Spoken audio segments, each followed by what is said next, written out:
분열 왕국 속에서 이스라엘을 중심으로 그 멸망해 가는 이야기를 하고 있다, 이렇게 말씀을 나눴습니다.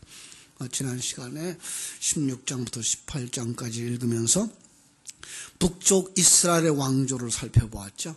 북쪽 이스라엘은 이제 9개 왕조 19명의 왕이 있다 그랬는데, 1대가 여로보암 왕조, 거기에 이제 두 왕이 있죠. 여로보암이 22년, 나답이 2년, 또 바사 왕조가 있어서 여기서 바사가 24년, 그 아들 엘라가 2년, 그리고 시므리 왕조가 7일 동안 있다가 무너지고 오므리 왕조가 세워지면서 오므리, 아합, 아하시아스, 이제 여호람 이렇게 계승되는데, 오늘 이제 아합 왕에 계속되는 부분이죠. 그렇게 아합 왕이 나올 때에 거기에 아합 왕과 그 대척점에 있는, 어둠의 대척점에 있는 빛, 바로 아합과 대척점에 있는 하나님의 사람 엘리야가 빛을 발하는 모습이 이제 17장부터 나왔어요. 그래서 18장에서는 바알의 450명 선지자와 엘리야의 대결을 통해서 엘리야를 통하여 승리케 하시는 하나님의 모습을 보았습니다. 그렇습니다. 그건 엘리야의 승리가 아니고 하나님의 승리죠. 그렇습니다. 이걸 우리가 잃어버리는 경우가 오늘 지금 19장에서 우리가 보게 되는 거예요. 19장을 보면 엘리야가 이세벨을 피해서 도주하게 되죠. 그 아합이 그 사실을 이세벨에게 전해주자 이세벨이 엘리야에게 사신을 보내서 하는 말이 당신을 반드시 죽이리라. 그러지 않으면 내가 신이 내게 벌 위에 벌을 내릴 것이 마땅하다. 내가 죽기까지 너를 내가 죽이고 말 거다라는 얘기를 하는 거죠.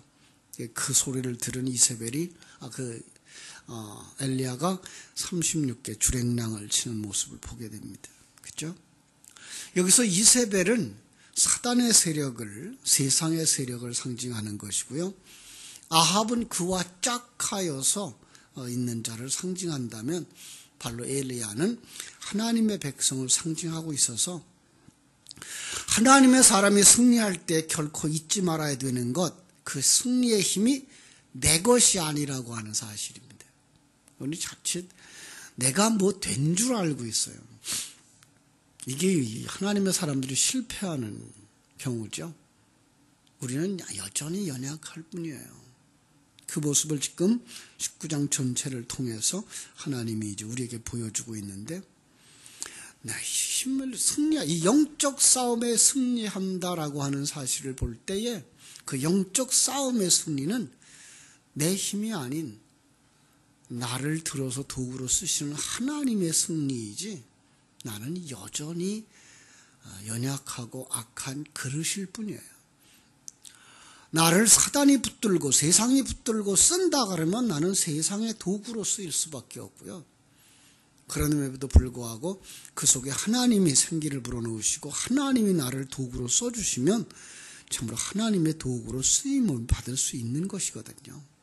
그런데 우린 자칫 내가 이 일을 했어 이러고 있으면 이렇게 연약해지고 또 실망할 수밖에 없다라고 하는 모습 우리에게 보여줍니다. 엘리야는 하나님께 죽기를 구하죠. 그죠? 도망가서 죽기를 구해요. 그런데 죽기를 구하는 그에게 하나님이 뭘 먹이죠? 물과 떡을 먹여요. 그죠? 이게 하나님의 사람들이 사는 방법이죠. 여기 떡과 물은 뭘 상징하겠어요? 이스라엘 백성들이 광야에서 먹었던 만나, 그죠? 생수. 오늘 우리가 먹는 예수의 살과 피. 그렇습니다. 이것은 하늘나라의 생명이죠. 하늘나라의 생명을 먹여주시는 거죠. 그가 먹고 다시 눕죠. 다시 깨워요. 그래서 또 먹여주셔요. 그렇습니다. 우리가 이 새벽마다 깨우는 것도 바로 이 떡을 먹고 이 물을 마시기 위해서 나와야 되는 것이지 다른 것이 없습니다.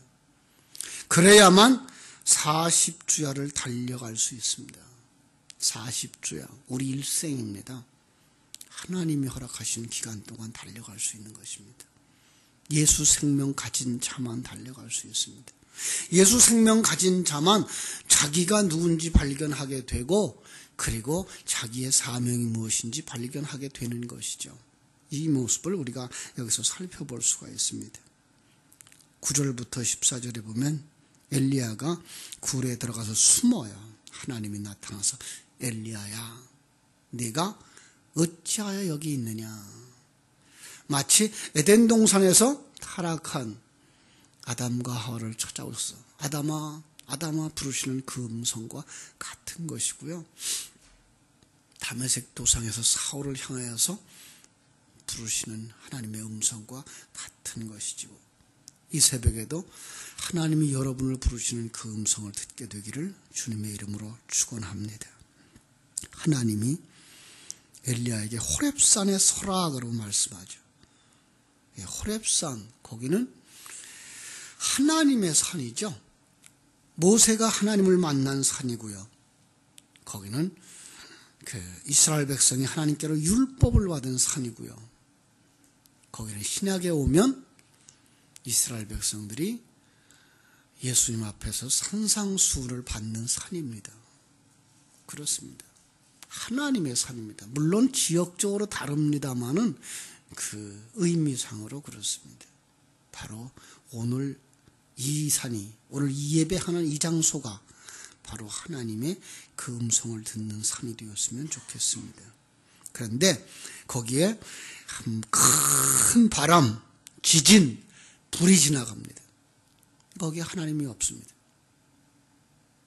많은 사람들은 하나님의 역사는 이렇게 크게 일어난다라고 생각을 합니다. 어떤 소용돌이 같은 어떤 대폭발적인 역사. 그런데 거기에 하나님이 없을 수 있다는 거 우리 잊어버리면 안 됩니다. 하나님의 음성이 세밀하게 들립니다. 예. 하나님의 역사는 소리 가운데, 하나님의 역사는 보이지 아니하는 하나님의 형상은 하나님의 진리를 통해서 들어오고 있는 모습을 보여주고 있습니다. 세미한 음성 가운데에 하사엘에게, 예후에게, 엘리사에게 기름 부을 것을 명령합니다. 하사엘에게 기름을 부어서 아람 왕이 되게 하라. 우리가 조금 이해할 수 없는 부분들이죠. 지금 이스라엘 백성들이고 이스라엘의 선지자인데 불구하고 아람 왕을 세우라 그래요. 예후를 세워서 이스라엘 왕이 되게 하고 또 엘리사를 부어서 엘리야 자신을 대신할 선지자가 되게 하라는 거예요. 이걸 통해서 뭘 볼 수 있어요? 역사를 주관하고 계신 분이 하나님이시구나를 볼 수 있는 거죠. 그렇습니다. 나라의 흥망성쇠, 그거 하나님이 주관하고 계신 겁니다. 우리는 가끔 엉뚱한 생각을 해요. 우리가 신앙생활 잘하고 우리가 바른 생활하면 세상이 바뀔 거라고요. 아니요. 물론 우리가 그 삶을 살아야 됩니다. 그러나 그 삶을 삶에도 불구하고 역사는 하나님이 주장하셔서 움직여갑니다. 어제가 이제 3.1절이었습니다만 그 3.1절에 그러한 역사가 일어나는 것 하나님의 손길입니다. 물론 거기서 하나님의 사람들이 자기의 역할들을 합니다만 우리는 거기서 내게 주어진 시간과 내게 주어진 사건 속에서 하나님이 내게 허락하신 그 믿음 가지고 살아가는 것, 그게 만족한 겁니다. 난 큰일을 했어. 그 사람은 큰일을 했어가 아니라 그 사람을 도구로 쓰시는 하나님, 그걸 볼 수 있어야 되는 겁니다. 목사와 마찬가지입니다. 그냥 하나님이 쓰시면 하나님의 도구로 쓰임받는 것이고 하나님이 폐위하시면 그냥 쓰레기통에 들어가는 겁니다. 인생들도 마찬가지입니다. 하나님이 주장하고 계신 그 시간에 하나님이 허락하신 그 역할들을 충성스럽게 감당하는 것, 이것이 바로 하나님의 사람이 해야 될 것이고 지금 엘리야가 해야 될 것입니다. 이제 밭 갈고 있는 엘리사를 찾아가서 겉옷을 던지죠. 겉옷, 성경 전체 속에서 말하고 있는 겉옷은 진리입니다. 진리를 던져주어야 그가 진리의 사람이 되어지고 그가 진리를 전할 수 있으니까 엘리사는 엘리야를 따라서 선지자의 길을 걷게 되고요. 나중에 살펴보겠습니다마는 열왕기하 8장 13절에 보면은 아사헬에게 가서 아람의 왕이 될 거라고 예언을 하고요. 열왕기하 9장 6절에 가보면 예후에게 기름을 부어서 이스라엘의 왕으로 삼는 일을 그가 합니다. 자기 역할입니다. 하나님이 여러분과 나에게 그 역할을 맡기셨습니다. 교회 안에서라면 집사의 직분, 권사의 직분, 목사의 직분, 가정 속에서라면 어머니의 직분, 자녀의 직분, 그거 충성스럽게 감당하는 것 하나님의 일입니다. 자, 이제 20장으로 넘어오면서 또 우리가 참 이해하기 아주 어려운 부분들을 만납니다. 자, 아람 왕과 또 아합의 이제 전쟁이 일어나는데 지금 아합은 무엇을 상징한다고요? 옛사람을 상징한다고요. 그죠? 세상에 묶여버린. 그런데 그 세상에 묶여버린 그 속에서 전쟁이 일어나고 있는 거죠. 요한계시록에 가보면은 그것도 마찬가지죠. 불신세계 속에서 일어나는 전쟁들. 자기들끼리 치고받고 하는 싸움. 우린 거기서 이렇게 했으면 싸움에 이겼을 텐데 라는 생각을 할 수 있는데 그 생각보다는 그들은 자기를 위하여 싸운다고 하는 사실, 하나님을 위하여 일하는 사람들이 아니라 자기를 위하여 싸운다고 하는 사실을 결코 잃어버리지 않아야 됩니다.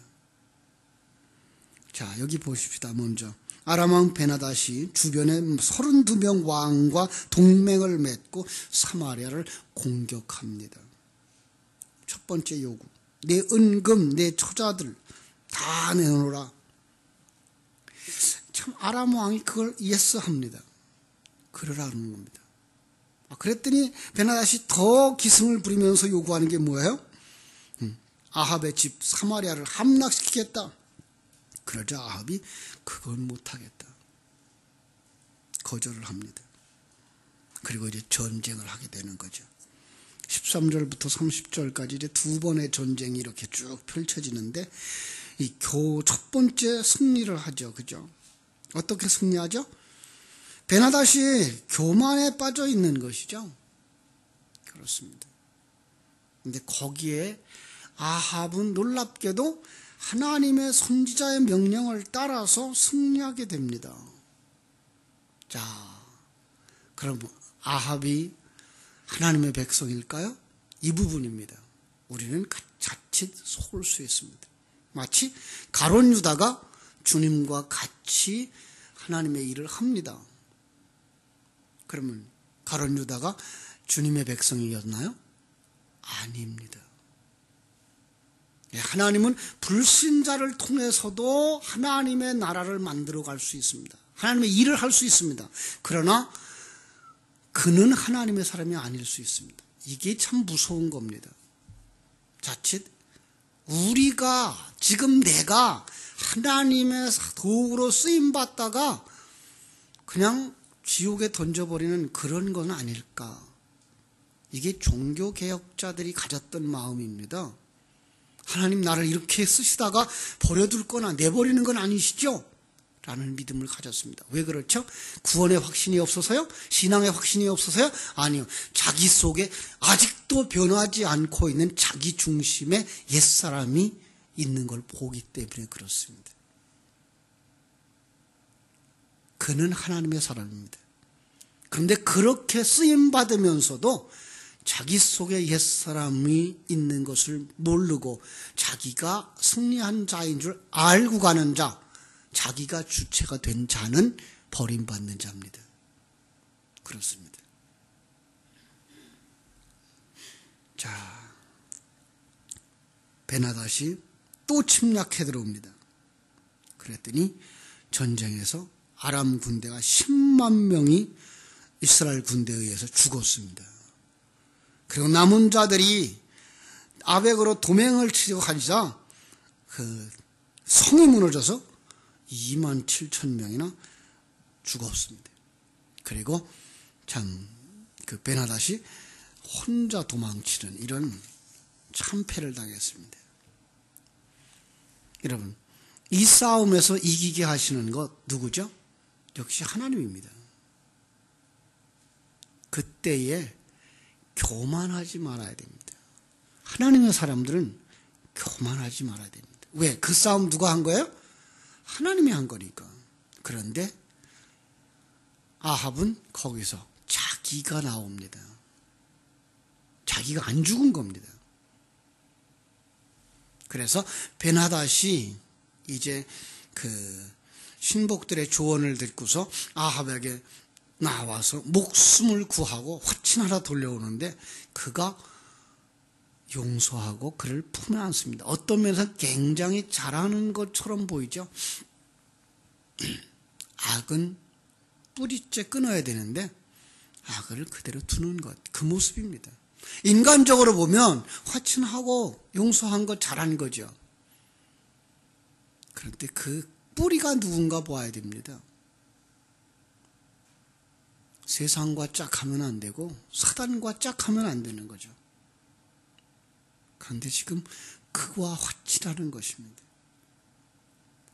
하나님이 사자를 보내서 이야기하죠. 바로 내가 잘못 저질렀다. 그래서 내가 죽을 거다.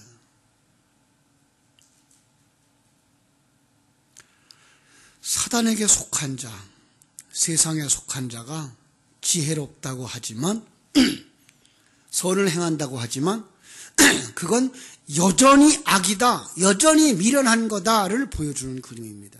그건 무슨 말이라고요? 세상의 지혜 판단으로 말하는 지혜와 미련함이 아닌 세상에 속한 거다, 악에 속한 거다 이 말입니다. 하나님의 뜻을 이루지 못하는 거죠. 그러나 하나님은 하나님의 백성을 하나도 잃지 않습니다. 그게 남은 7,000명이라고 하는 숫자입니다. 7,000이라고 하는 수, 완전수죠? 하나도 잃지 않습니다. 하나님은 하나님의 생명을 불어넣어서 하나님의 사람으로 만들어가는 그들을 하나도 잃지 않습니다. 자, 여기서 우리는 예정론에 대한 이야기 다시 한번 합니다. 나는 하나님이 택했으니까 이렇게 저렇게 살아도 하나님이 나를 구원하실 거야. 그건 절대로 믿지 마십시오. 하나님이 택한 백성이라면 그가 하나님의 생명을 가지고 마지막까지 몸부림치면서 승리하고 그리고서 돌아서서 자기 인생이 얼마나 풍성했으며 얼마나 하나님의 은혜 속에서 온 것인가를 말할 수 있을 때 그걸 하나님이 나를 택했어라고 말하는 것이지, 나는 하나님이 택했으니까 아무렇게 살아도 하나님이 구원할 거야 이런 얘기로 보시면 그건 절대로 아닙니다. 그렇습니다. 성경이 말하고 있는 예정론과 우리 세상이 말하고 있는 운명론은 아주 다릅니다. 여러분들은 마지막까지 신앙을 지켜야 되고 마지막까지 말씀을 갈급해야 되고 자기를 쳐서 무너뜨리고 새 사람으로 완성되기를 몸부림치는 삶이 있을 때 그가 하나님의 택한 백성인 것입니다. 여러분이 거기까지 이르러서 생명과 진리에 의한 삶을 살아내는 복된 성도들 되시기를 주님의 이름으로 축원합니다. 기도하겠습니다. 하나님 우리 아버지 크신 은혜와 사랑을 감사합니다. 우린 그동안 너무나 오해 속에 살아왔습니다. 특별히 하나님의 택함 받은 자라는 말을 쉽게 말했고 예수 믿는다는 말을 너무 쉽게 말해왔습니다. 정말 하나님의 생명을 가지고 옛사람을 벗어버리는 그 삶 끊임없이 이어가면서 진리와 생명의 말씀으로 완성되어지기를 몸부림치는 그 사람 마지막까지 그렇게 해서 완성되어진 그 사람이 돌아서서 하는 말, 내 인생은 하나님이 택하셨고 예정하셨고 은혜를 입혀주셨어. 바로 그것이 예정이라고 하는 사실을 다시 한번 깊이 알 수 있게 하여 주옵소서. 어리석게 단정해서 난 택함받은 사람이니까 이렇게 살아도 저렇게 살아도 하나님은 나를 완성시켜 주실 거야 라는 미련한 생각에 빠져서 하나님의 생명을 시험하고 하나님의 일하심을 시험하는 자가 되지 않도록 저희들을 지키시고 보호해 주시옵소서. 이러한 우리들의 삶 속에 엘리야처럼 매일과 같이 떡을 먹여주시고 물을 먹여주셔서 예수의 살과 피를 먹여주셔서 우리의 일생 다가도록 하나님과 동행하는 삶을 살게 해주시고 자기에게 맡겨준 사명을 다 완성할 때까지 하나님 우리를 붙들어 주시고 역사해 주시옵소서. 오늘 하루의 삶도 주님께 부탁드립니다. 일마다 때마다 함께하여 주시고 은혜 입혀 주시옵소서. 또한 내일부터 신앙되는 우리 춘계 대신방 위에 은혜를 베풀어 주셔서 아버지 하나님이여 준비하는 가정마다 복되게 하시고 또 은혜의 말씀 주시고 또 신방 회원들이 마음을 같이해서 기도로 준비해서 아름답고 복된 이번 춘계 대신방 되도록 축복해 주시옵소서. 오늘 하루의 삶도 주님께 부탁드리며 거룩하신 예수님의 이름으로 기도하옵나이다.